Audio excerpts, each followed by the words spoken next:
This paradox has confused philosophers for thousands of years because they're asking the wrong question. Hey, I'm John, this is Big Dharma. I bring you spiritual concepts that are simple, practical, and inspiring to use. This is Theseus. He and his friends are about to sail around the world on a ship called the Ship of Theseus. So they start the journey, and slowly as they sail around the world, bit by bit the ship falls apart, and each part is replaced. By the time they get home, every single millimeter of the ship has been replaced. So the question is this the same ship or is it different? No matter what you say, the answer seems wrong. If you say yes, okay, what exactly about the ship is the same? But if you say it's different, when exactly did the ship stop being the ship? What the hell is going on here? This is where Western philosophy gets stuck. We think of things as discrete objects. I think of a camera and a microphone and a hat and a sweatshirt. But if you go looking for the objects, you don't find them. In science, we've run into this problem as well. If you zoom in far enough, we don't actually find anything solid. It all just becomes clouds of probabilities of where we might find something at some time. But we never actually get to grab anything solid. Werner Heisenberg won the Nobel Prize in 1932 for his contributions to quantum mechanics. He said something radical. In science, we can no longer talk about things as objects. We can only describe them as relationships between the observer and the observed. At the deepest level, reality is not made of things. It's made of relationships and processes.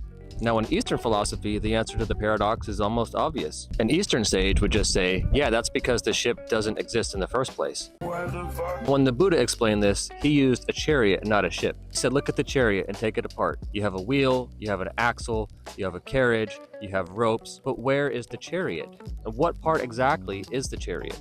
Really, it's just a collection of wood, and we put the label of chariot on top of the collection of wood. If we take the chariot completely apart, so it's just a pile of wood, what is the difference between that pile of wood and the pile of wood next to it? The underlying reality is the same. It's just we've applied a concept to one and a different concept to another. And we forget that the concept is not the thing in itself.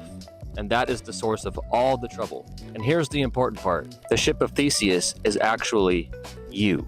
You are just made up of processes. The body and the mind are just made up of processes that are continuously changing. All of this is just one continuous process, and we are not separate from that. The separation is in the mind's mistake of thinking reality is made up of objects instead of continuous flow.